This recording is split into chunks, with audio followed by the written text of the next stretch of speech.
Yeah, good morning, dear viewers. Not good morning, good evening.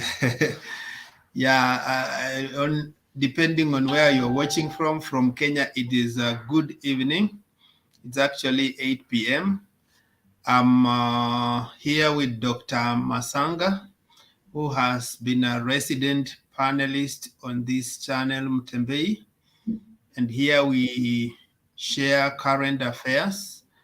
He is a seasoned analyst and will be able to take us through the current affairs politically, what is happening. Now, since the Azimio La Umoja unveiled the deputy or the running mate, we haven't discussed that issue with him. I remember the last time he was here, we discussed about the running mate for KAA Alliance. Now he will be able to help us converse through the chances of Azimio. Now that Mother Karua is on the ticket, and also partly he normally does the opinion polls. We want to know where we are right now as a Azimio team, and what are the adjustments that needs to be done so that this election is finished in round one. Yeah, so you're welcome, Daktari. You can greet Kenyans and make your introductory remarks. Thank you. I don't know whether you are hearing me properly. Yeah, according to me, you are very clear. Thank you very much, viewers. Thank you, all of you, wherever you are watching me on Mutembei TV across the globe, all the diaspora, Kenyans, East Africans, Africans. Wherever you are, the elections of Kenya are very important for us, and that's why all of us in East Africa have taken the initiative to make sure that we contribute here and there on what type of elections we want, what Kenya wants, how to help Kenya to go through this period when they are organizing their elections. Our analysis, my analysis as Dr. David Matsanga, is purely to prick holes here and there and see where we are not all right, where we are okay. But I am a hardcore Raila Azimio follower now. There is no way, and I'm here standing on this platform to say I protect the legacy of His Excellency President Uhuru Muigai Kenyatta, and very soon the legacy will be out there. We shall also, you will be shocked that you will know that in 47 countries, I have at least five coordinators of the legacy trend. That's why you see Wekesa, it has also been very powerful for me to be gathering all the information and all the things that I have got. So the legacy, I've been protecting the legacy of His Excellency President Uhuru Kenyatta up to the end when we hand over power to the new government that will come, which is the government of His Excellency, the Right Honorable Prime Minister, and the Deputy Honorable Martha Karua. Thank you.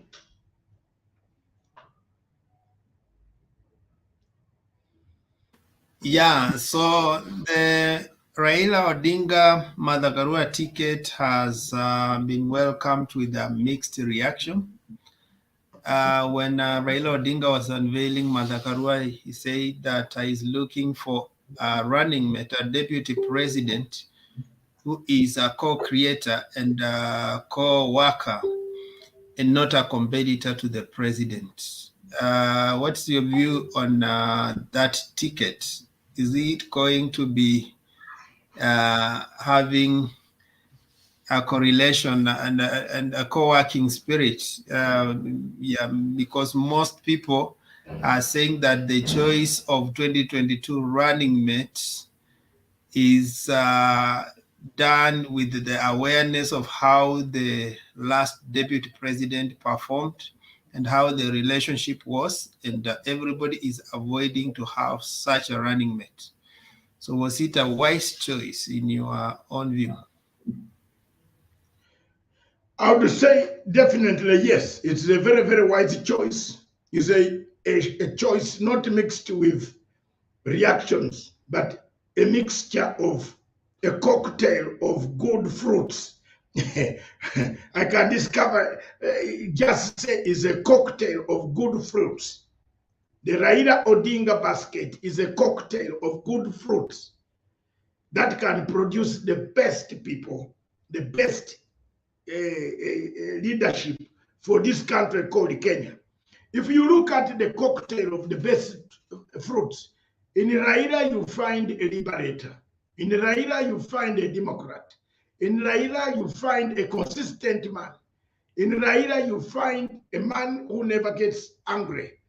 In Raila you find a man who knows, who has experience of politics. In political science, we call such a man a genius, gene of the genes of classic. You go to classic Fiore, you go Max Fiore, you go to Max Weber, you go to Socrates, Plato Republic, you find Raila is there. Then a mixture of good baskets, of a good basket, a cocktail of good basket, cocktail of the basket has got another person, very genius of the genes, of the genius people. Mother Karua, honorable, former minister, a lawyer, senior counsel in the High Court, advocate of the High Court of the Supreme Court of Kenya.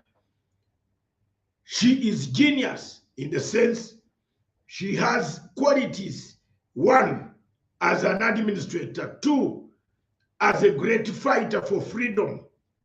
Three, as a person who can stand and say, this is the best route that this country can go.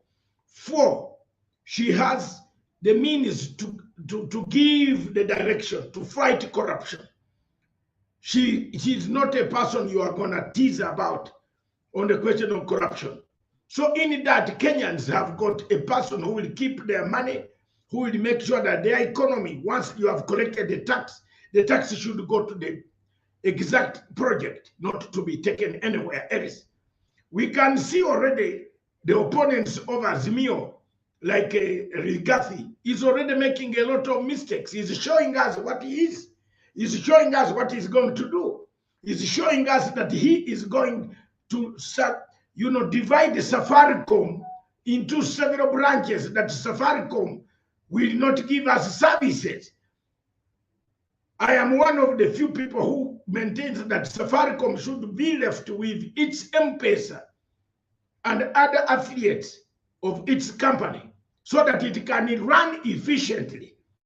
But when you tell us you are going to make Kenya Airways be given to one plane to one person, another 2 planes, 3 planes, Safaricom to give Wekesa one branch here, another branch here, we are killing services.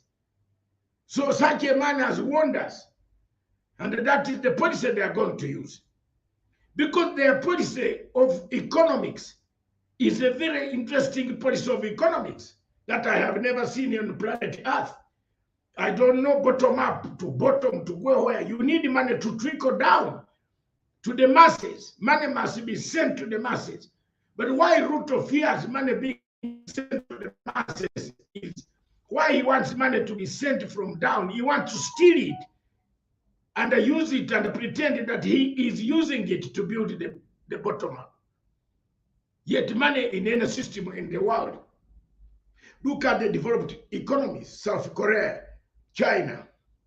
Money does not come from down. The Chinese actually give the farmers the seeds to grow. But the farmers don't give the government the seeds. So we must go now on the platform to diffuse the lies that you will get 100 billion. Where will you get it? You are still trickling it down. If you are going to get from the government and send it to the down people, that is a down, is up down, not bottom up, is up down policy.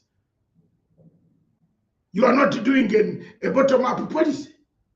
It's the government to provide for the masses. That's why we said governance, government, gov means the people, the person in charge of the social governance, the social structure, the social contract of the people of Kenya. And that is why it is called the government. And therefore, in this government, you expect people to have the money, the budget to come, you send the money down. But you are not going to send the money from bottom when people have no roads, when people have no electricity to produce, when people have no transport, no hospitals, when they are all sick, when the schools are not functioning. You must pump in money to stimulate the economy through the devolution that we have already created in Kenya. Yeah, Dr. Masanga, let's face it, the two tickets are like heaven and earth. They are completely different. They bring different perception and different character qualities. They belong to, many Kenyans argue that they belong to two extremes. So here are two people who were involved in the second liberation, and they have been consistent, as you have said. And here comes another pair that looks so tainted. And again, when you look at the two formations, one seems to be very conservative.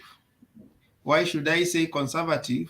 One, they have made sure that they have maintained the Kikuyu Kalenjin ticket.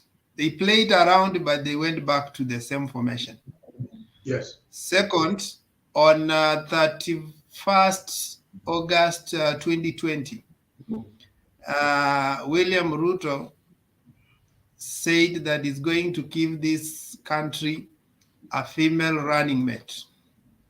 But it appears he was not willing to risk or to make some new choices. So he was still conservative in his own way of choosing a candidate.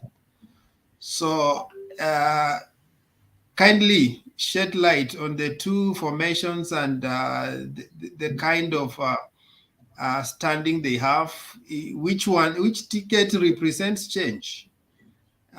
Because sometimes we can see new people on the block and we think they represent change, but like Obama used to say it, that we may be having more of the same, but just changing the personalities.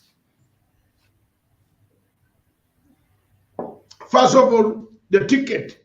You see, at times when I'm discussing political science and when I'm teaching, lecturing part-time when I go to London and I'm called for a part-time a lecture for an open lecture in London School of Economics, East African community students. They usually call me once in a while. One of the things that I don't mention is a corrupt leader in Africa, because what kills us in Africa is corruption. And what has killed us in Africa is corruption. Corruption in Africa kills everything that we talk with. We are very good people. We are very liked people. Kenya is liked. Uganda is liked. But what kills us is corruption. Corruption kills us, all of us. We go down. It destroys all of us. So when you bring in the name of Ruto, is associated with alleged rumors, not even rumors, real facts. Some of them are very real. Most of the people who have lost their jobs in parastatal bodies, I tell you, Wekes Eric, these people complain and cry one name. If you go to Muthaiga police station to see one of the managing directors who has been arrested, the story is similar. The pattern is similar. He tells you Murkomen came and got collected money here. He was sent by the deputy, by the boss. The boss, who is this boss? And today, Ruto said something which has been picked by the Standard newspaper. He said, show us the thieves of Kemsa before you start talking about us. So two wrongs don't make one right. You are head of God, you are contesting to be the chief executive of this nation, Kenya. You must talk, make your stand very clear. And some time back, I asked one of my audience in Africa when I was on an African television, millions were watching. And I want to ask Mutembei people, whether actually Mutembei people, if an alligator comes out of water, Wekesa, and it tells you the crocodile is dead, do you believe it? Do you believe the alligator that the crocodile is dead? Yes, I have to believe. Yeah. Now, if Ruto comes out of water and tells you there is no corruption, do you believe him? You see, the question has caught you. Completely now. Opposite. Yes. It's opposite. If an alligator comes from down and says, an alligator with a crocodile comes from water and says, aha, the crocodile is dead. What do you say? You say, how did it die? And you escaped and you came here. How? What killed it? So those are the things that worry most of us. The ticket of Martha Karua and Raila Odinga is showing signs. In the mountain, it is now almost 50-50, 40-60. It's going by the 9th. People are going to camp there. We shall share that vote. And if Ruto was banking on that mountain, if we don't surpass him, we shall share it. Because people are waking up. People are saying, Allah, how can a deputy president that we want to elect is talking of destroying what we have? Safaricom is the landmark of Kenya. You can't touch Safaricom. Safaricom, if it had been an Arab company, would have one of the biggest shops in New York and London. That M-Pesa would be working miracles in London. Matsanga would not be bothering to go to the banks, that he wants to make sure that the M-Pesa in the banks, that I put money in the bank to send it to London. No. You see? I will just go to here and tell my my family in London that pick that money. You only need to buy a phone and a number, that give her the number in the phone, or give him the number in the phone to buy, to receive that money on the account, even sending it on the account in Britain. So why do you want to destroy Safaricom? That's what Rigathi Gachagua said yesterday on Inoro, that he will divide Safaricom and Kenya Airways. They are so obsessed in making sure that what Kenyatta did is undone. So such a leadership should not be allowed in the Republic of Kenya. Have I answered your question? Yeah. And now talking about corruption, there has been, I think the issue of corruption between Martha Karua and William Ruto has not begun today. The fight against corruption. They were able to square in the I think it was in Kibaki cabinet when William Ruto was an agriculture minister and Martha Karua was Justice and Constitution Ministry. And that allocation came up. I think I just want to play a short clip, and then you respond to maybe how is the future going to look like if these two guys now are meeting again if Tuesday came after a weekend of conflicting public utterances by ministers, among them Martha Karua and William Ruto. It also came against a backdrop of a motion of no confidence facing Ruto in Parliament of accusations of impropriety in handling a raging maize scandal. Ufisadi ukitokea kwa ministry yako, hata kabla hatujajua kama wewe umehusika au hukuhusika. Ikiwa ni kitu kama ungekuwa na bidii ungegundua, basi ustaafu kwa sababu wewe ndiye mwenye kazi. Political responsibility. Remarks that did not go down well with her agriculture counterpart William Ruto, who complained that Karua was undermining him. I am prepared to carry my cross if the need arises. My mind is clear. My conscience is clear. Kiraitu Murungi is said to have sided with Ruto at the meeting. Both Ruto and Kiraitu recently faced tough questions in Parliament over maize and fuel scandals, respectively. Okay, you see, at some point now they squared on issues to do with corruption. So let's face it, if the war of corruption escalates, is this the reason why Ruto and the team were campaigning for Kalonzo to be running mate of Raila and not Martha Karua? First of all, I think they're scared because it will be history, replayed. History will repeat itself. You know, Ruto has never forgiven Martha Karua for him having lost that ministry. And that is one of the things that we should look at very seriously, that it could affect. That's why Ruto is going flat out, together with Kachagwa, that this could come back to haunt them.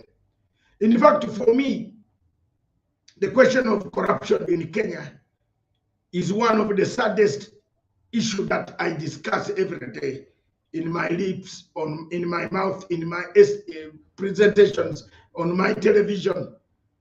We have handled it very badly. Up to now, we have just got jesters. We have not got whales. You remember Shakespeare said, let's get the jesters themselves, but not the whales. We have got gatekeepers, but we have not got the real masters, the owners of the gates, the owners of the big mansions, the owners of the corrupt scandal, the big one. You can't have a scandal of 7.4 billion shillings taken from a hospital. Then you want to be a deputy president of a country. Surely. You tell me. How? You can't be that way. You must step aside. Chapter 6 of the Kenyan Constitution, Article 73, is very clear. Article 73 is a silent article. The key words in Article 73 of your Chapter 6, Article 73 of Chapter 6 of integrity is personal integrity. Can I repeat that for your viewers? The key word is personal integrity. If you find that something that you have done injures your personal integrity, you step aside, clear yourself, your name, then come back. That's why Chapter 6, Article 73 is silent. It talks about personal integrity.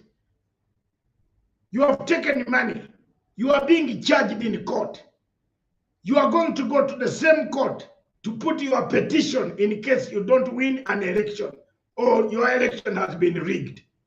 How do you feel when the judge says, are you talking the truth, since you are also on another case in the same court? Because, believe me or not, that is what pains Ruto and the group. Because Martha Karua is going not to spare them. Martha Karua is taking nothing, no nonsense. Martha Karua is going to take no prisoners at all. He's going to take. Thank you. And you want to continue? He's not going to take. So the people who have been mentioned, that Kenyans understand, anybody has a right to go and say, why doesn't this man step aside? Okay, allegedly, chapter 6 says, there's another chapter within the constitution that says, you until proven guilty. But you can't be proven guilty when you are dented. Whether you are going to be proved guilty or not guilty, you are still dented. Your personal and the public perception is not the same.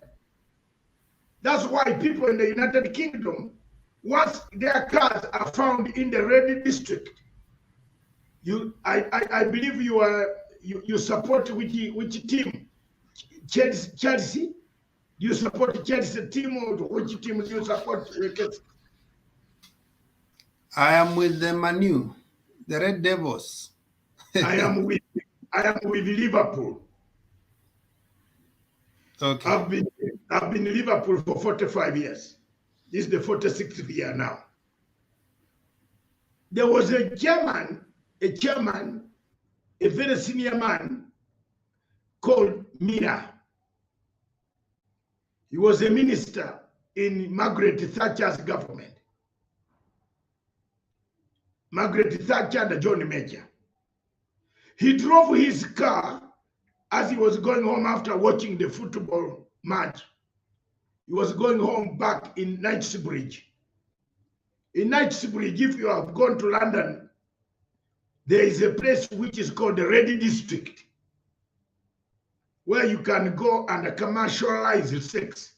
You can go and buy sex, buy somebody, give somebody money, somebody comes, you go with your home or wherever you want to go. It's a Red District. So this car stopped there, and I think it wasn't able to move. And the paparazzi, the media guys like you and I and the Wekes and the other I and you, we are people who take information quickly, took photographs of the minister. Minister got out to look at his car while it is stalling. So the girls, these Red District girls, came to the minister, standing there trying to help. Can we help you? But the journalist thought that now he's buying the women. He took a photograph. It was the hit headline. 80 million people, 100 million people out of 100 million, about 90 million read the paper, The Sun. Did the paper. They read the paper every morning. It was all over London. Oh, Miller was found in the Red District. 11 o'clock, Miller tendered his resignation to the Conservative government and resigned and said, I'll remain a backbencher, but not a minister in the cabinet of the Conservative government. I was not purchasing sex from Red District. My car stalled, and later even they took the photographs of the car that came to rail it, a truck that took the car because it couldn't drive anymore. But still, the MPs were not convinced. The backbenchers the group 22, it's called 22 group in the conservative government, said, you have dented our party. You have to leave. Miller left. He was a senior member of Chelsea fan, one of the biggest fans of Chelsea Football Club. Recently in Britain, an MP was watching porn. A lady was watching porn instead of debating. So you are paid to go to parliament. The allowance that they pay you, the salary they pay you while in the parliament is to debate. But this lady went and watched porn in her office, not knowing that the CCTVs are everywhere because of security. So the clerk to the National Assembly and the speaker called the lady, said, please, we have been watching you every day you come. You don't debate. You don't go to the committees. You watch porn. So the woman came. So the woman came and declared and said, I've lost the constituency. I've resigned. So the point I'm trying to make here is chapter 6 of the Constitution of the Republic of Kenya is silent. It tells you, Wekesa, personal responsibility. You don't have personal responsibility. Personal integrity. If you have lost personal integrity, Ubuntu, Utu, Akuna, you step aside. If they say you stole maize, let them investigate. If they don't find maize, they'll release you. You can come back. The Prime Minister can appoint you or the President can appoint you. But in Kenya, we are even allowing 40% wash. It is coming to Parliament. I agree. I stand by the Chief Justice comment that they should not be allowed because you will be going to the same court when your election is stolen or rigged. Then why did you? Yeah, I was actually to play a short clip to recap what she said, and you comment on that. And then there was also a message that was sent by one of the commissioners of IEBC. I will also share that on Songo issue, and then you can clear that also. So let's have these sound bites for by CJ. When you are sentenced, you are sentenced. Madam Chief Justice, until the sentence is set aside. Yes, I'm not as bright as I sound. I'm explain this to me so that I understand it. That is exactly what it is. If you are impeached until that impeachment is lifted.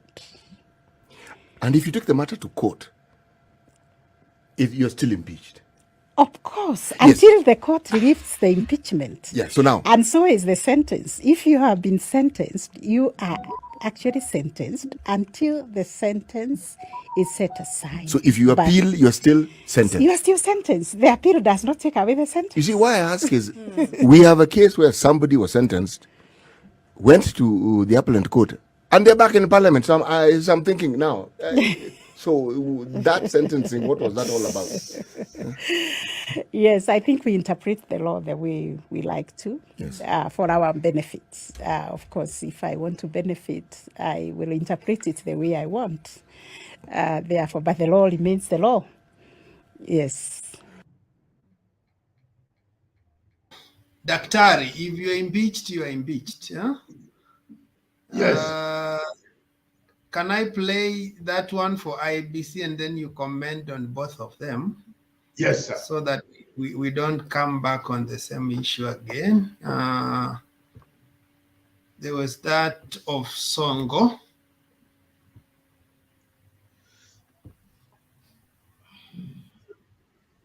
Hearing candidates who have either been impeached or convicted. Commissioner, what is your position on that? Yes, first I would like to say that Sonko is not the issue. The issue is the law. And let me read for you what the law says. In terms of the provisions of Article 73, Part 3, of the Constitution. A person who is dismissed or otherwise removed from office for contravention of the provisions of Chapter 6 is disqualified from holding any other state office. So even without the court order mentioned, Article 75 of the Constitution is self-speaking and self-executing. That means that is how it is. No other story about it. If you, Olive, were a state officer and you were removed through impeachment or you were removed through sacking, you will never hold any public office. That's what the law says. Wait, so in black and white, are you saying you will not clear candidates who are either impeached from public office or have been convicted by a court of law? We will follow the law, what the law says. So let people come and we will follow the law.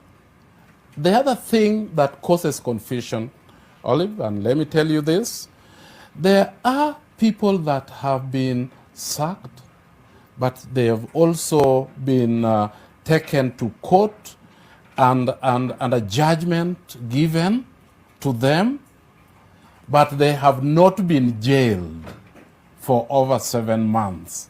Those people can still go and vie. Mm-hmm. There is Chapter 6, and there are criminal activities that have been committed by other people, not in Chapter 6. And those people are here. They seek, they have gone to court, they have appealed, and their appeal have not been exhausted. They can come to us and tell us we want to vie, and we will look at them.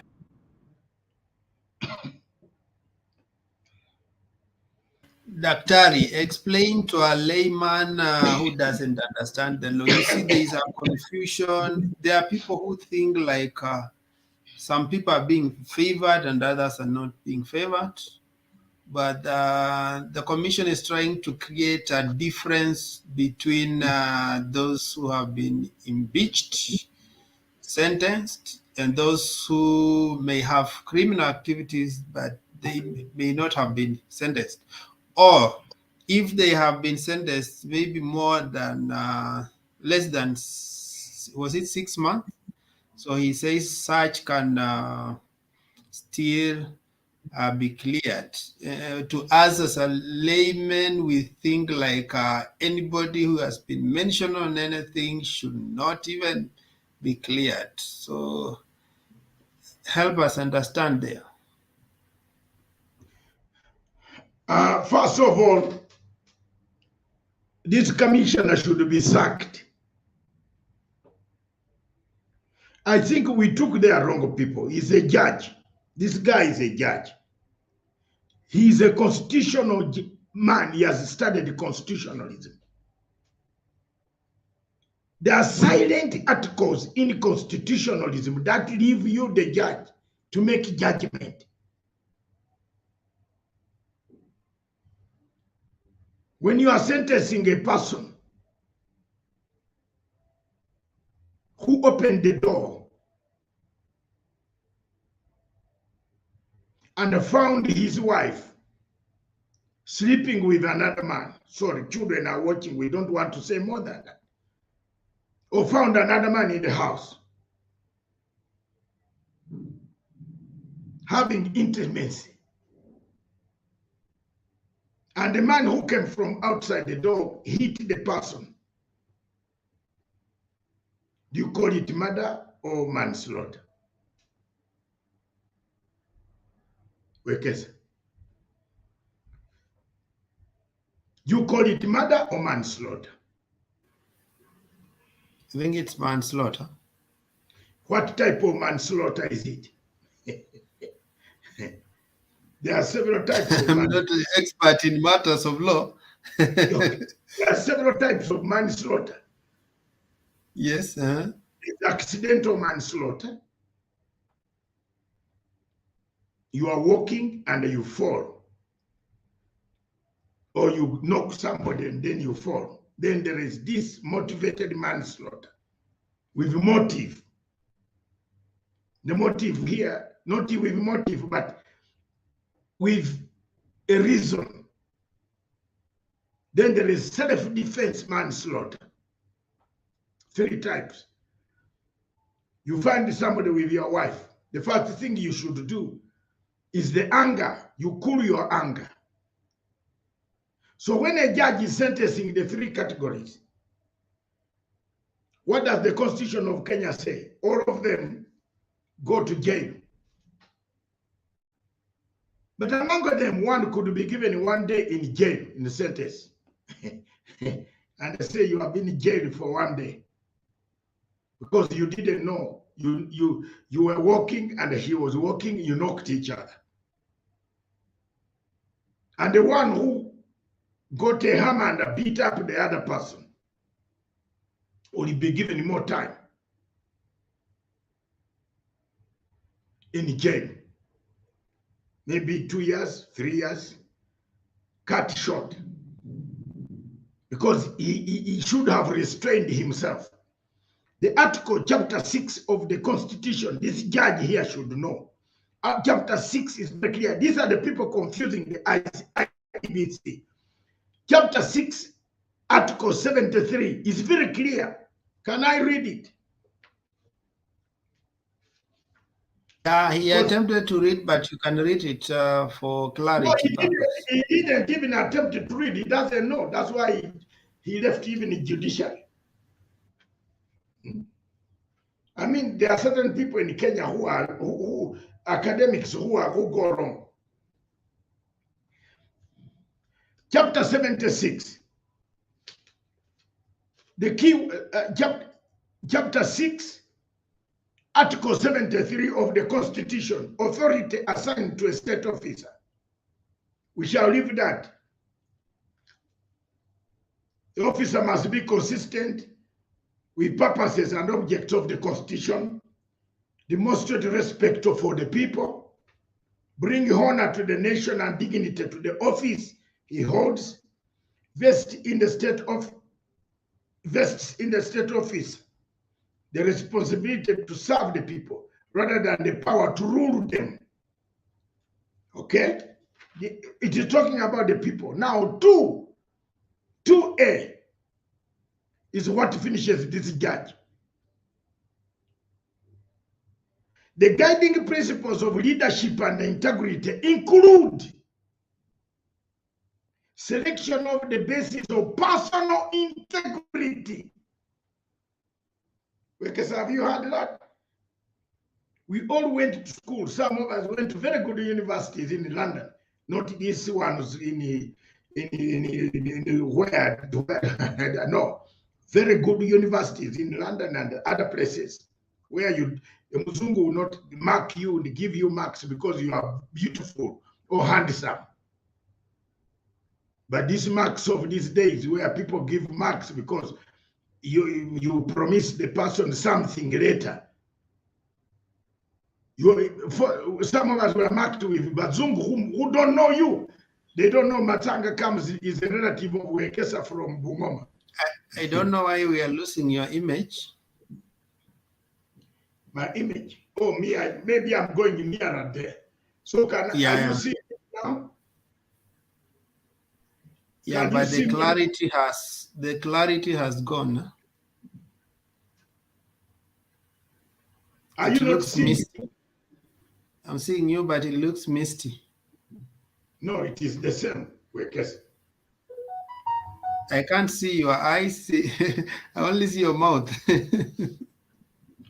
Maybe it is your side. It's okay. Yeah, proceed. Just maybe.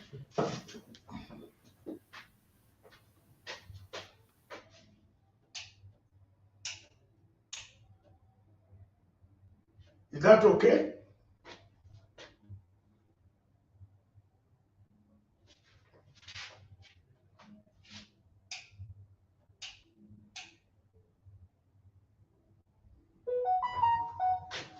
Is that okay, Wekesa?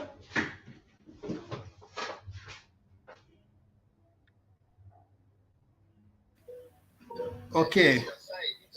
Is that okay?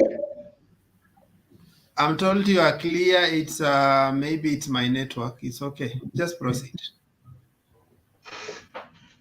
So the situation here is, maybe let me, the situation is responsibility, personal integrity. You have been allegedly stolen money. You have gone and shot someone. Someone went to hospital, very accidentally also. It is all over the whole, everybody where you go, there is a problem. Do you have the responsibility to conduct the public affairs in chapter 73? Do you? Let me ask this IEBC man. He's misleading the people. A person of that nature in Britain or America, of course, withdraws, resigns. He resigns and goes. In Kenya, he stays in office and goes to even steal more money. You see? And steal more money. So it is up to you, Kenyans. Chief Justice Comey says, if you have conscience, personal integrity is gone. Yeah, she has talked about if you are impeached, you remain impeached. So in layman's language, does someone like Songo qualify to run as a governor? He has not cleared himself from impeachment. And also, isn't it the same that once you have been accused, it's the same as appealing? If your case is still not complete, it's like you'll go through the same. So you are also part of the same thing. You are already criminalized. Even that one who is impeached is like you also, who has been allegedly accused. You can't go back to the same office. You should step now, aside. Let me put it this way. Yeah? Let me put it this way. Is there a difference between the case of Songo and the case of Waluke? Or they all belong to the same category? Waluke has appealed.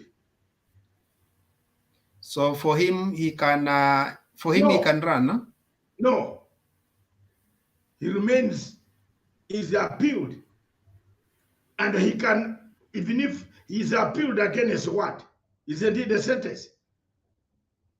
So has he removed that sentence?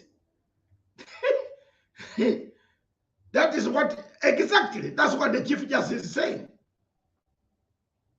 You are coming to the Supreme Court, but you are coming to the Supreme Court to lodge a complaint that you are impeached wrongly. But the lower court has found you impeached. You have been sentenced. Waluke was sentenced to 47 years. How many years? It was around 67, and then all of a sudden we saw he's out. So my question then is, currently Waluke is still an MP. Yeah, currently Songo is not wait. Currently Waluke is an MP. Currently Songo is not a governor. So if the status remain, then it means like the one who is still an MP can vie, and the one who was who vacated the office cannot vie. That's my own view. No. Both of them are under a court process. Waluke was convicted. He has appealed, but he cannot proceed to get any other benefit until this appeal is exhausted. So you have been, you see the law cuts both ways. You have been alleged to have taken 7.4 billion like a Rigathi. The charge sheet is there. It has not been determined. But you are still in court. You haven't cleared it. Let me ask you, the commission and the Kenyans, why do you elect a man who is going to be jailed tomorrow? What rationale? Why should the government waste more money in electing a person who is going to be jailed tomorrow?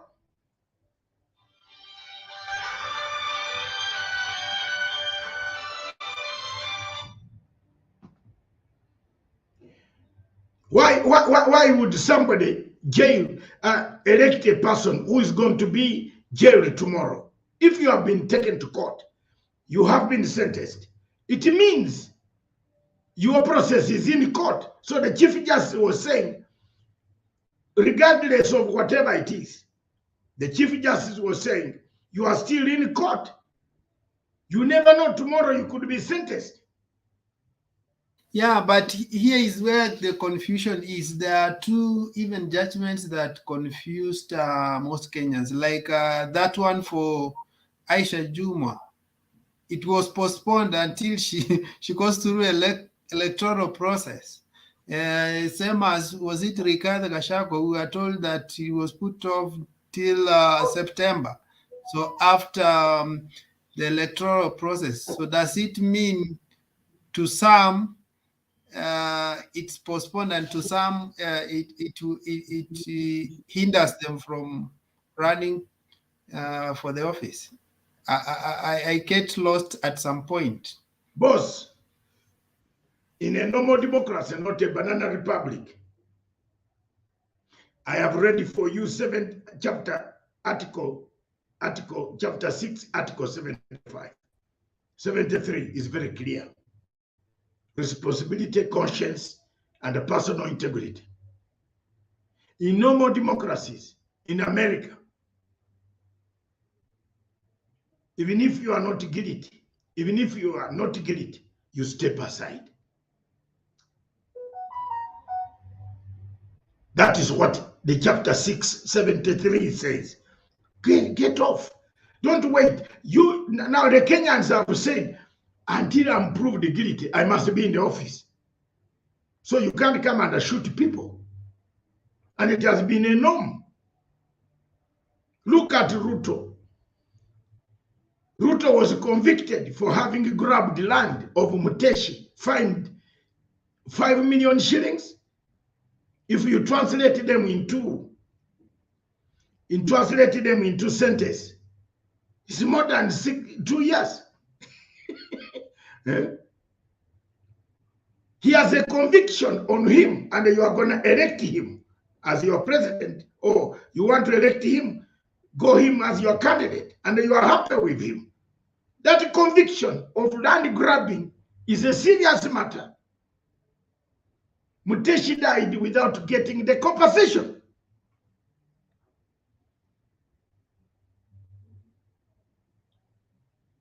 In fact, I think he was even going to appeal about the conviction and pay some judge to finish it. So this is the man who was convicted by a court, and he admitted, he said, let me sort the money out. And here he is parading everybody that I have never grabbed anything. Are you not going to elect him? People are going to go to the polls on that day to put a ballot that Tiki Ruto.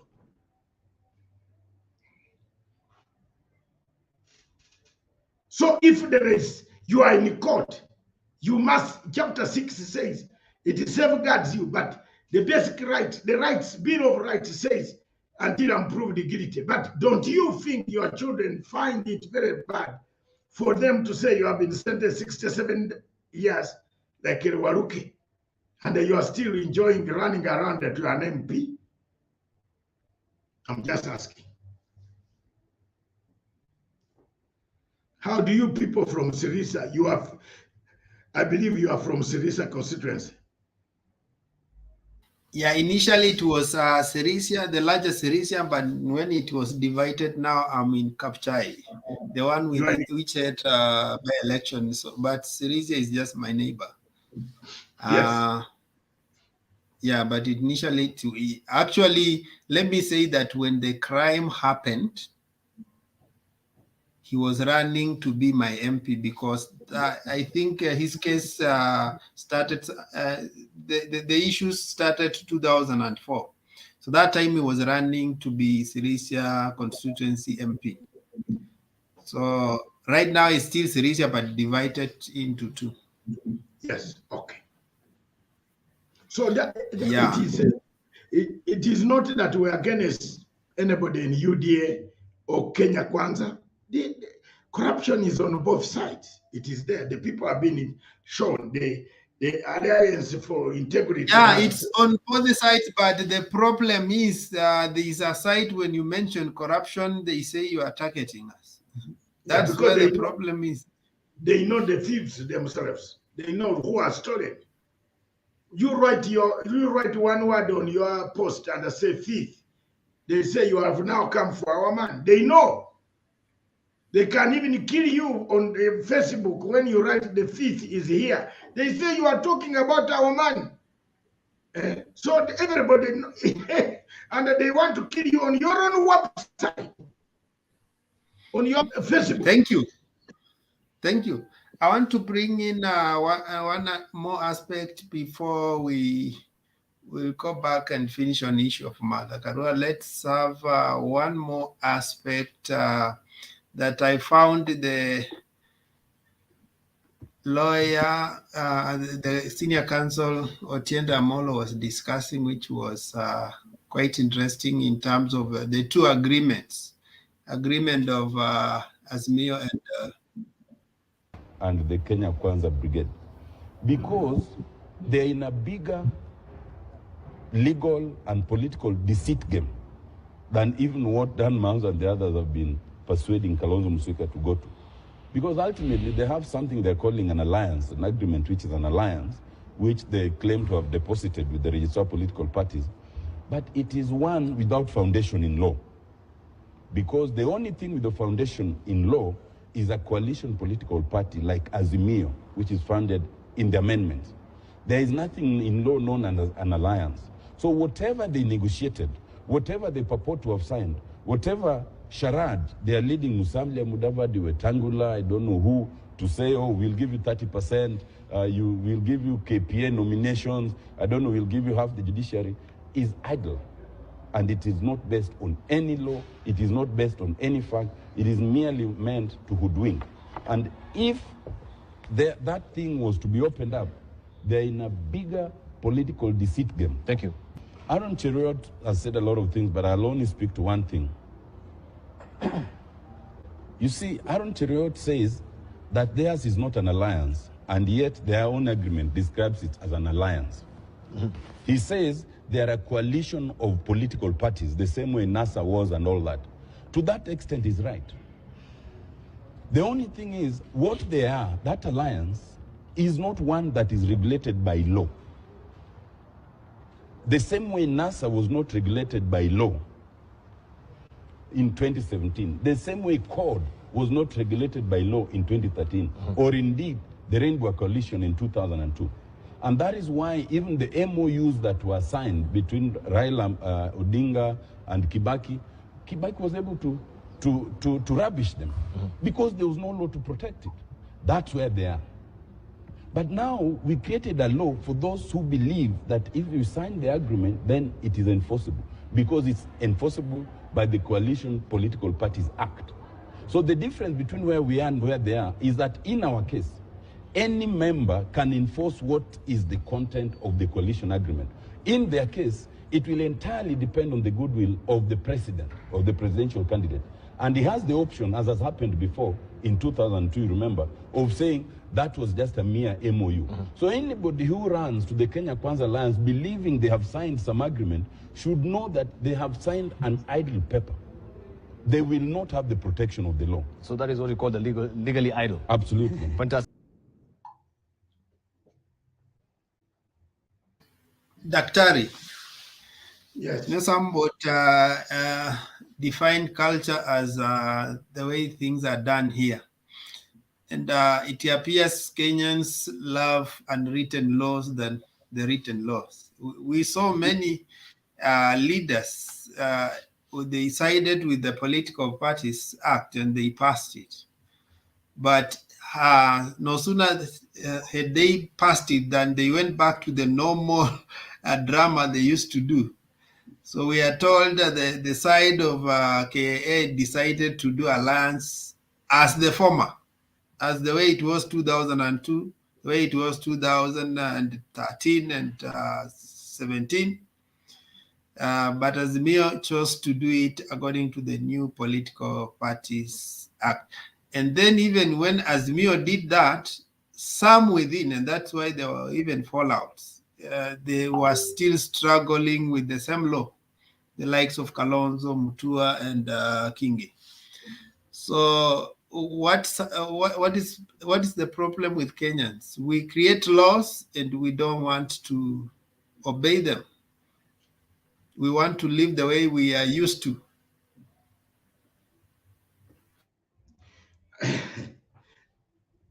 That's what I call you, that legally idle and legally silent. There are two things in law. Legally silent and legally idle.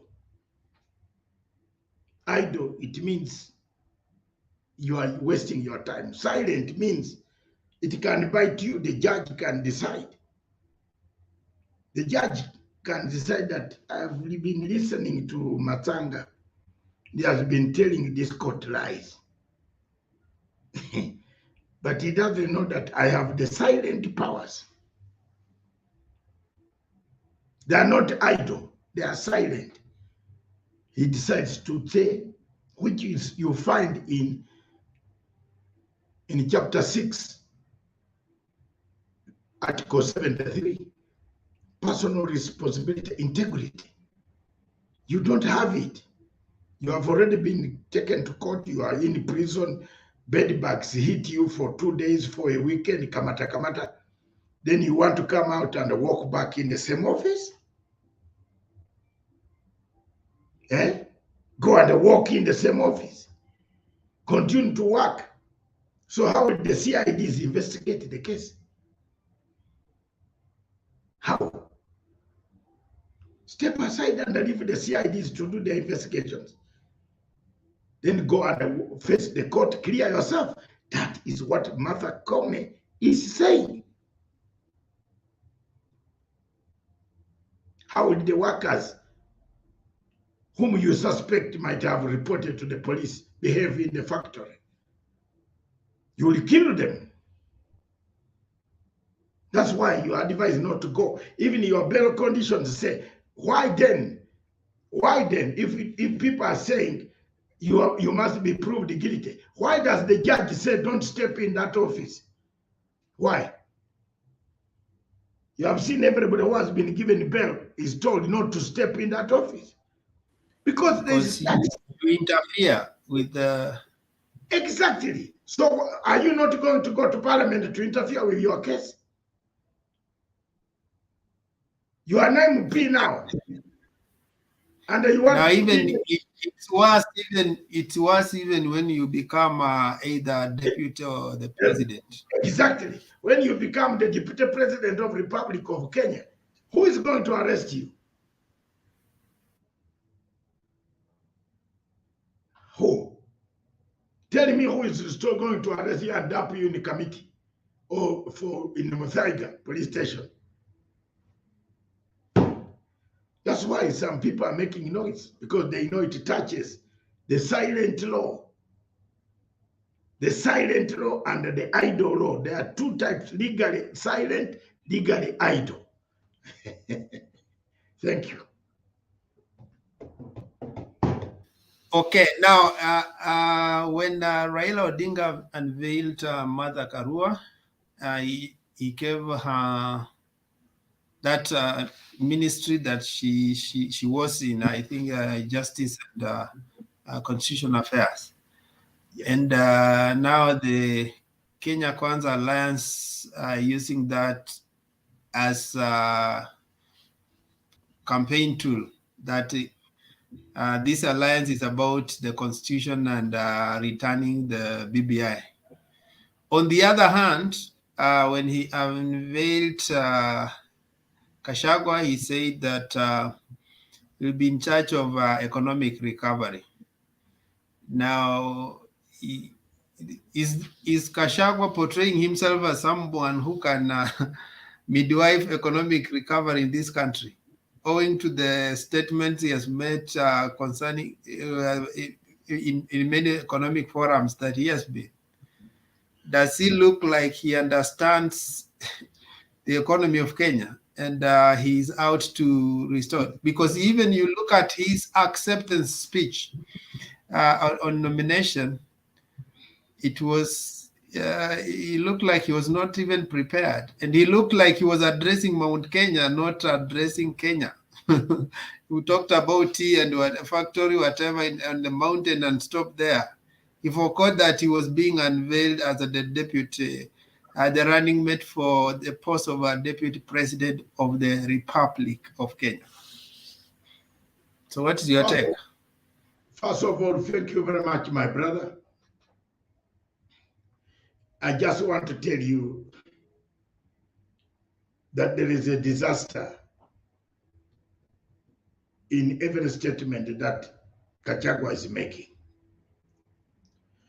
You cannot get a hyena and put it near meat and then think that it will recover or do an economic recovery of meat.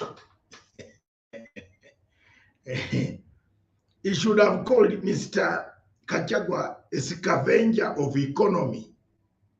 He will scavenge the economy. He will eat it. He will eat, even the little thing that is left will be eaten.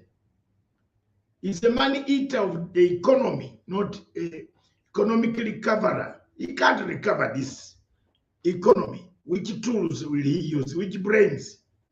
Does he know any economics? You will only read statements, but you can't economically. You are now saying economically you are going to break Safaricom into several units. Is that the way the economy works? So if I were Ruto, I would know that for every time Mr. Gachagua opens his mouth, you are losing 100,000 votes. So if you do an opinion poll, like my opinion poll is 58 to 39.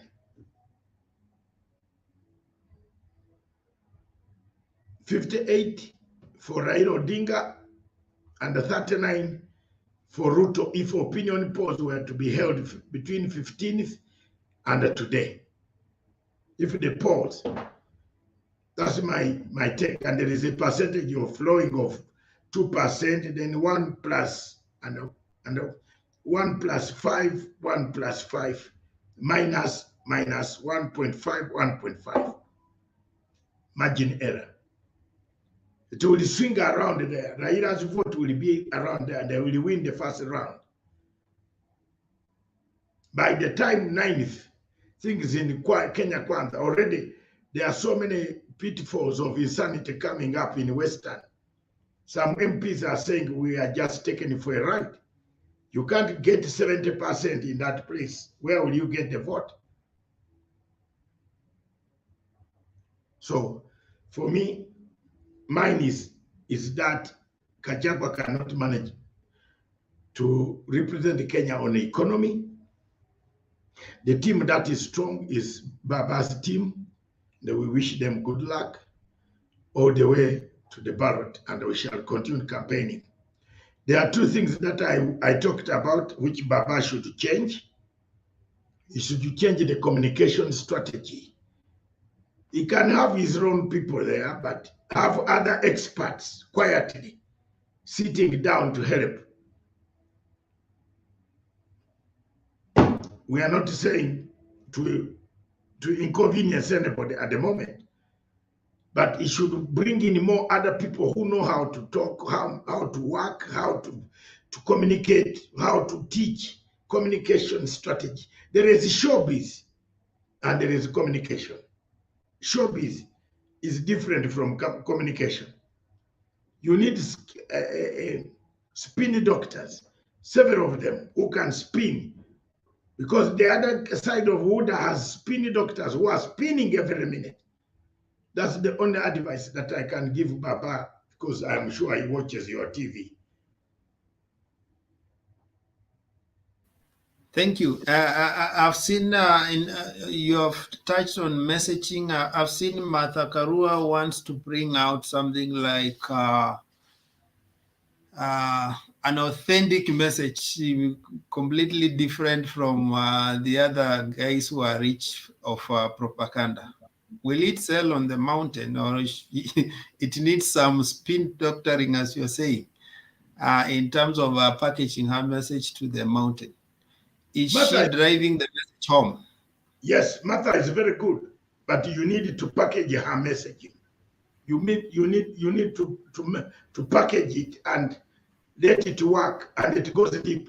You can't just say it and say, because people will use it against you. So for now, we need to package Martha's message with Baba. What does the mountain want to hear? There are those who want to come and, for the sake of heckling. She did that very well, to call them to come on the microphone and be given a chance to speak. They couldn't. So if that can be utilized to go, some people will now listen and listen to the sense. But I don't think there is anybody in Mount Kenya who has gone to school who is going to wake up and tell his family that let's go and vote Gachagua. Yeah, now the message on the mountain is changing from Raila Odinga to Raila Odinga versus Ruto to Gachagua versus Martha Karua. Yes. And while Azimio thinks that is the right thing to do, UDA are running away from that. Are they? They are not even sure of their own man. They can't sell Gachagua on the mountain. Let me tell you, Ruto is part of the cabinet, isn't it? Ruto is part of the cabinet. The cabinet Yes. has decided, if the cabinet decides, Ruto tells the other minister to resign, but he's using the government money. He's running on government fuel, allowances. You can't point fingers to one man, to the other people, when you yourself, you are using the same government. So if on 29th, when they start officially the campaign, Ruto should step out of office and use his private cars, not to use any of the government cars. Because somebody will Yeah, go in fact, I had that document in the morning, the senior counsel talking about it, Otiende, that if the cabinet secretaries are doing something wrong to campaign for their preferred candidate, Ruto is doing twice more wrong, because for him, he's not only campaigning, he's using government resources, like his own office has been used for the last 4 years as a campaign center for his own party. Previously, yes, but when the official campaign is declared, he has to resign, because this is the only first time in the history of Kenya that a sitting deputy president is contesting in elections. So there has not been any president before. So Ruto is setting a precedent that the sitting deputy president currently is going to stand for presidency. So what can we do here to interpret the law quickly to save this election to be cancelled by anybody who remove a presidential person, who remove the Supreme Court to nullify the election? Because of that basis of government materials being used, while other candidates were not provided with government cars.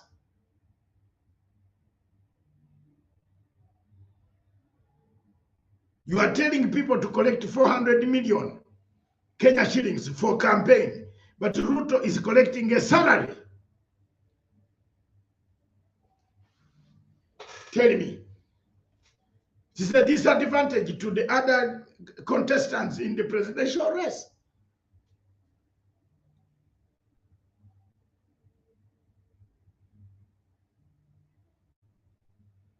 Yeah, I think that is where the law now, those gaps in the law needs to be filled, because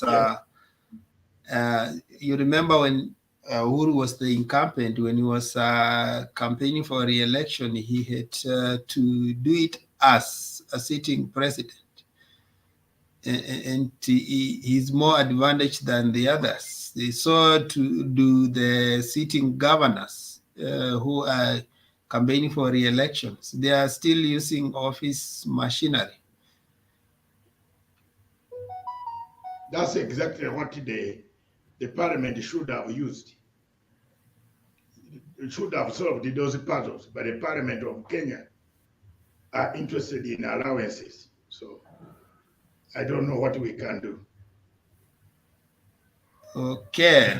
Yeah. I have here our super CS talking something very interesting.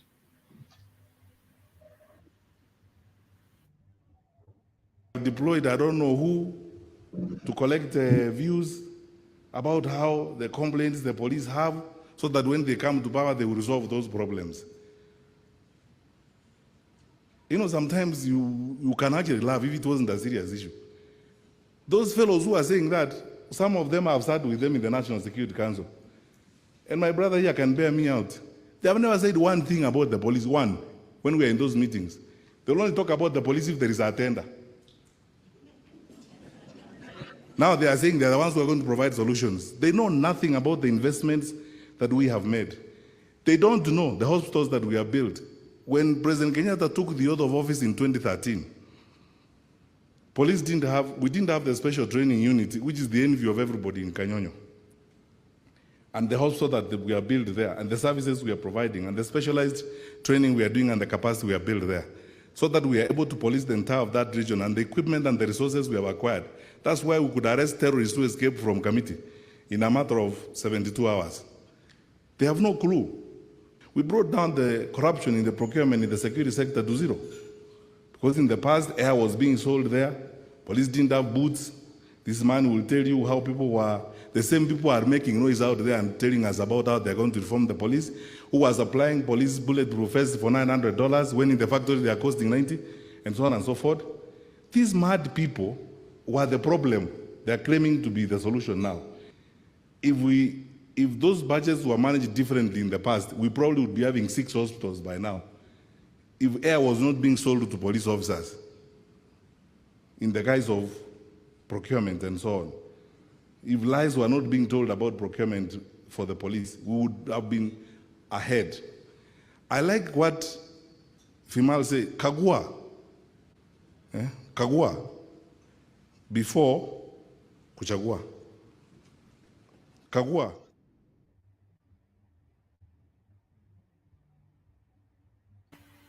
Okay. Maybe that could be the right message to finish with, tukakue kabla tuchakue. If candidates have so much skeletons, why are they still popular in Kenya? Are Kenyans serious with what they want in this nation?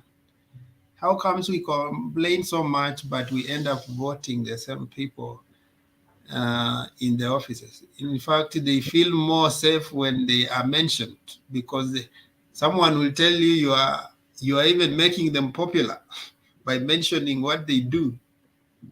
So what's wrong with our society? What is wrong with the voter? Because it's the voter who is making this big mistake. First of all, let me tell you, we have a very big problem in Africa, not only in Kenya. We like people when they come in the village with a new car. We don't ask where he got the new car, whether he killed 5 people in the town and drove there. We celebrate, we even tell him, buy Marua, and we sit down to have a drink. Kesa, you know that very well, including yourself. I think your first car, I don't know, you have never stolen anybody's thing. But your first car, you must have had celebrations in the village. And I don't think the villagers who know you will come and accuse you for having stolen money. But there are some villagers in Kenya, and not only in Kenya, in the world, in my country. My country, first of all, before you get a logbook of the car, the LC1 must sign. The LC1 must sign that that car belongs. You have a car. Have you seen how it is tight to steal a car in Uganda?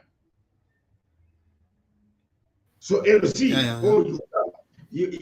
LC1 must sign that is David's car. Then they move. It goes to that stage up to the registry of logbooks. But here in our communities, people celebrate thieves. You have seen how many people insult me on a daily basis.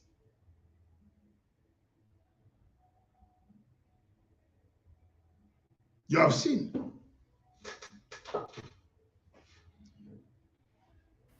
Yeah, I've seen them camp on your wall, and I've paid the price for me. Every day they keep reminding you. They keep reminding you that you are a Ugandan, not a Kenyan. No problem. I don't have a on this comment section. On this comment section, majority have reminded you that you are a Ugandan. Yeah, it doesn't matter, but I have gone home, I've gone to school. Uganda, a Kenyan can read about world history. We are talking about Ukraine. I've been to Kiev. If you tell me they have bombed the parliament of Kiev, I can tell you the street where it is because I've been there and sat there. I've been to Moscow. I've been where? I speak about Moscow. I speak about Washington. I speak about Singapore. I speak about tiger economies. It doesn't need a Ugandan or to be a Kenyan or Ugandan in order to speak. It needs anybody who is in a global market. This is a global village. Tomorrow we are celebrating Africa Day. And you saw that I am one of the few Africans on the whole continent who has been picked to speak. I'm going to speak on behalf of, if you ask those people that before Gaddafi came to power, who was the ruler of Libya? None of them can answer you. They will have to Google them using the phone. But I have it here. I have it as King Idris was overthrown by Colonel Gaddafi. I went for an interview with Sky News, 30,000 applicants. They screamed up to 7.5 as applicants. I was among the number 3, 1 in all until I came number 1 out of 30,000 applicants. I won. I got my first job, a good job in Sky News as a senior consultant for Sky News for Africa, where I could meet all presidents with a budget of about 700,000 pounds per annum. You can sleep on a tree, Mr. Wekesa. If you decide that the bed is too, you have slept in the bed for a long time, you can even sleep on a tree. You know, money can make you go somewhere, sleep on a tree. You have seen some people say they want to go to the sun. They want to make a rocket that takes them to the sun because of money. So those who made the hanging gardens, I think, hanging gardens. So it is all not Kenyan, not Ugandan, not what, but people like thieves. They celebrate their thief. As PLO said, people celebrate their thief. The tragedy of Africa is that we celebrate our thieves. We don't condemn them. If your child steals something and the police come around the village, you will tell him to run through the back door. But immediately in Matsanga, I don't. I close the back door and I will remain there. You hear that, Mr. Wekesa? And I will remain in the sitting room. There's no going anywhere. You tell the police. You tell the police what you have been doing. And then you go out, come and pay bail. But you are not going to, I'm not going to tell you to run through the back door. No, not David. Not David Matsanga, I'm sorry. So I don't celebrate thieves. Thank you.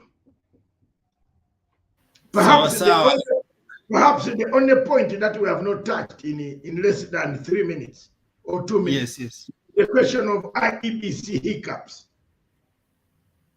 You saw yes, I saw someone, I think it's Lawrence, was asking, can Dr. Matsanga predict for ICC case outcome?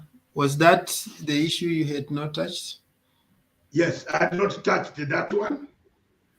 You can, in 3 minutes, shed some light. Thank you very much, Mr. Nyadida. On 29th of June, it could be a darker day for Kenya. Mr. Paul Gicheru could decide not to say anything, but just to concede and say I was paid money by somebody. Whom he will mention, I don't want to say here, but he was with somebody, because there is overwhelming evidence that he did not have the money he was paying out.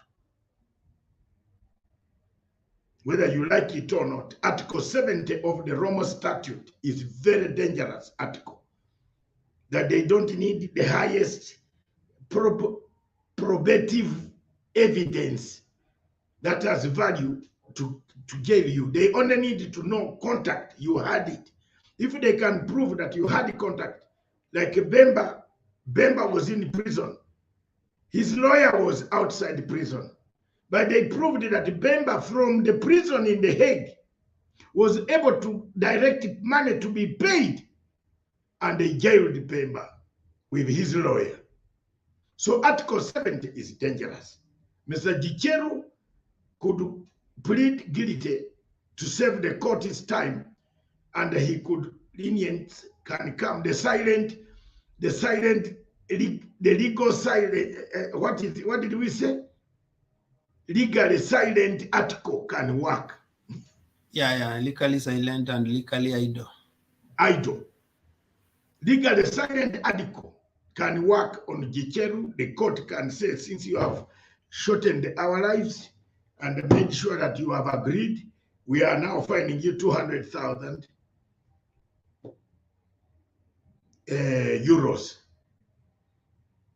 Another angle could be if Mr. Gicheru goes ahead and says he makes a submission that he did not ever tamper, and the court finds him having tampered with evidence.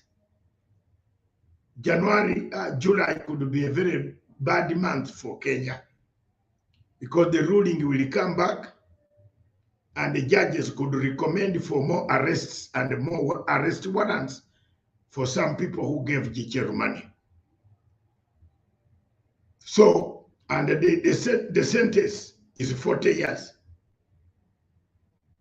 for tampering with the court's evidence in the ICC. For each account is 5. So he has about 8 accounts. Those are 40 years, which could be served concurrently. Is there anything else you want us to say? Yeah, I think this issue, and I've seen Ditmas has responded. He had gone underground. There was a vehicle that was belonging to CDF, and he had rebranded it for campaigns of UDA. He had put the picture of himself and the deputy president. I've seen here he's trying to bring in his political opponent, Brian Kayamba, and he's saying that he's the one who tweeted that information.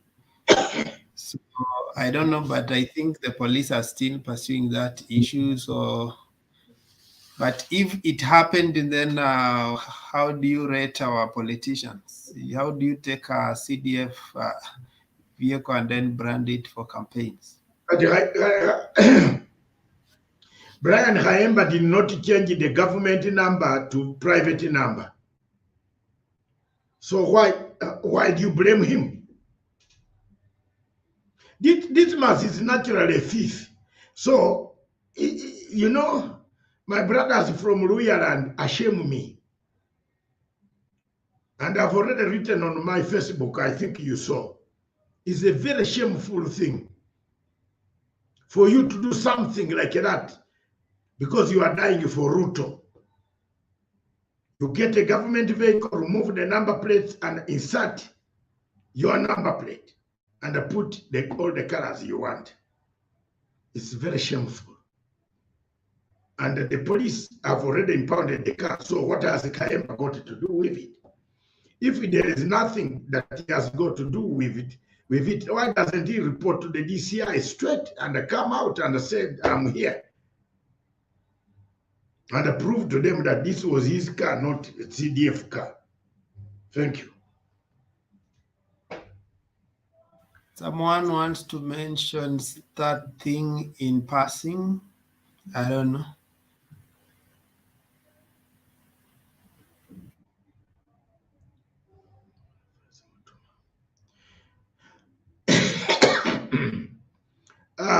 Wekesa asked Doctor, you better read it so that I don't look like I'm the one telling them to write.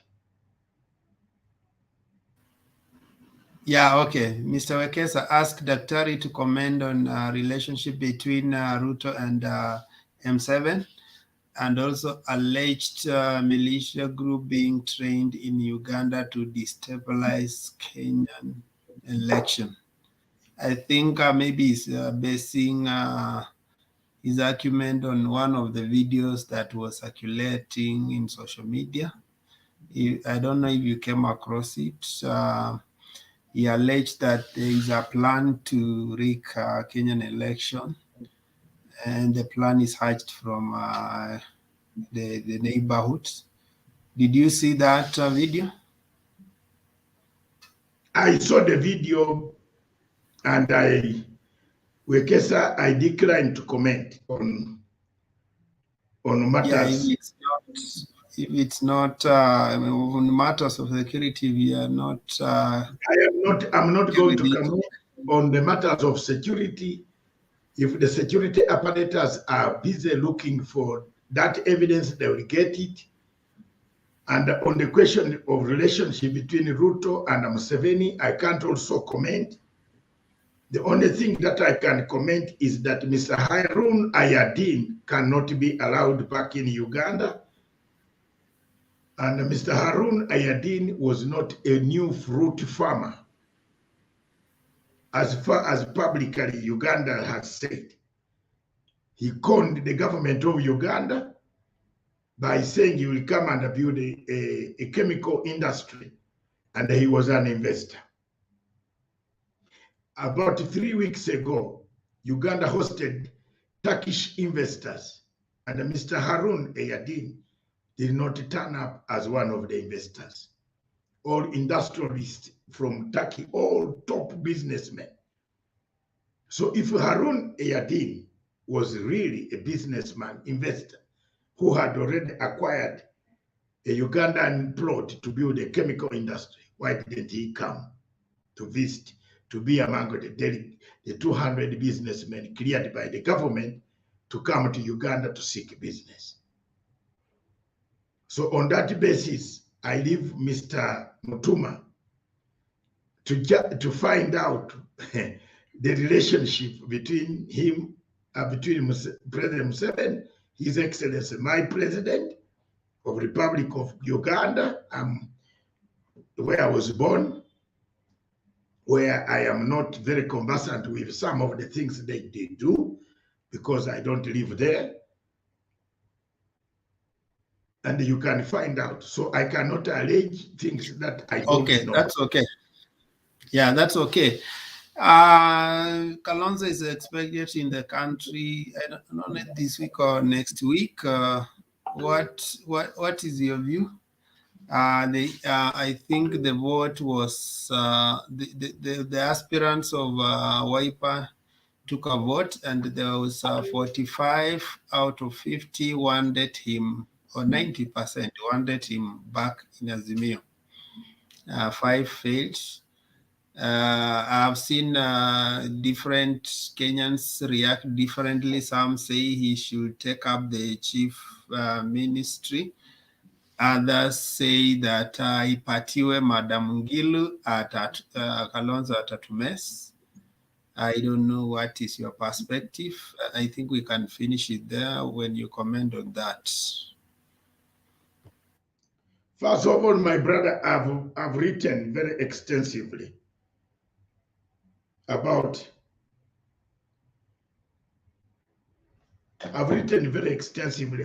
Kalonzo, and I've written to Kalonzo. He's my friend. He has been a friend for some time. When we are doing the shuttle diplomas of ICC, we did it together. He went in a different direction, and I also shuttled some other directions, and we compared the notes when we came back to Kibaki. I just want to say that Kalonzo needs to grow up to stand and stop flipping. I don't know. I can't call it even the sense of humor or sense of guidance. East or West, Kalonzo will come back to Azimio. You can see that the chances of going anywhere else have diminished. If you have 500 delegates, so 450 saying, we have already printed our materials, then you have no chance of going somewhere else. They will leave you alone. You can't now select new candidates. You can't select new people to go and contest. So Kalonzo will come back to Azimio. That's all I can predict for you. I don't know whether that one makes some sense.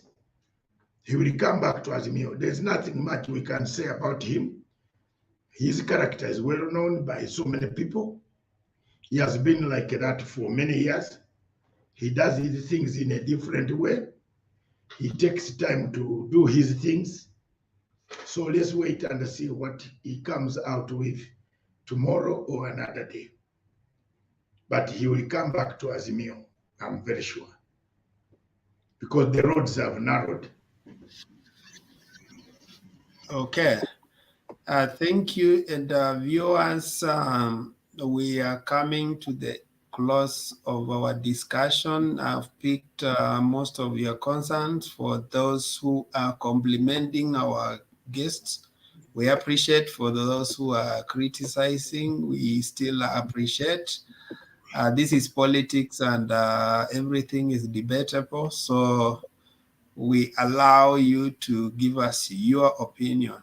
We only just encourage you also to be objective in your criticism, not necessarily to abuse someone, because it doesn't help. Otherwise, we appreciate for following this conversation. I want to give Daktari just 1 minute to make a parting shot, and as we come to the end. One of the issues maybe we shall come back to discuss later is the question of independent candidates. You cannot be independent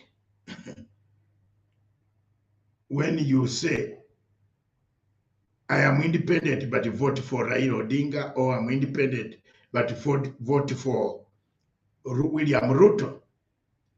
If you are an independent candidate, remain independent and have your own policy and go ahead. Therefore, independent candidates are not there in Africa. Actually, they are liars. They lie. There is no independent candidate. Finally, I want to say to ask Kenyans to look at, mirror yourself to what happened. Don't be violent. Don't insult people.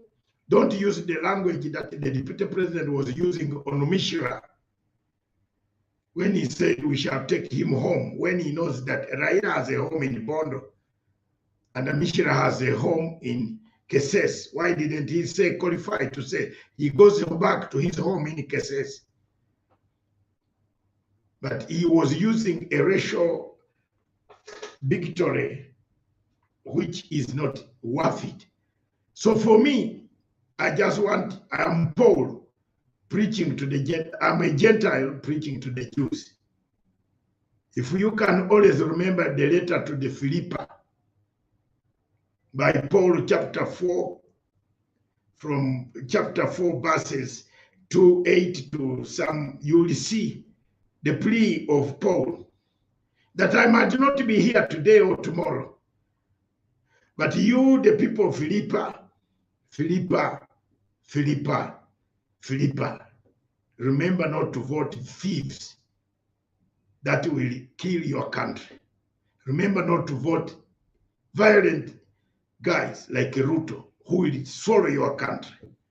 Remember not to vote people who want to dismember the icon of Kenya Safaricom in 2 pieces. My people of Philippa, thank you very much. Vote peacefully, campaign peacefully, tolerate each other. Thank you very much. God bless you. Yeah, and as we come to the end of this session, I remember one of the African proverb that it takes a village to raise a child. So I think we are creating here a village. We are creating here a place where a conversation can happen so that we can raise our nation to the heights that we want it to be. The Kenya we want depends on our all collaborative efforts. We may not even agree with you politically, but we appreciate that even your dissenting voice has some sense. And while we disagree, we still listen to what you are saying, and it will still, even when we go away, it will ring in our minds that why is it that you are seeing things differently from what we are seeing? So that conversation will still happen in our mind, and it will give birth to new ideas, and it helps us to see the world in 3 dimensions. If we are looking all things from one perspective, chances are we will miss the details. So that's why I appreciate people who have a different opinion from what I am seeing and my perspective of seeing things. So this channel opens up opportunities for us to have a conversation for what is happening in our country so that we can together shape the destiny of this country. We appreciate each and every one of you. Like I keep saying, let's keep talking. There's another debate that is currently, I think it's currently on. So you can switch to that site, and you can also join and have your opportunity to make contribution.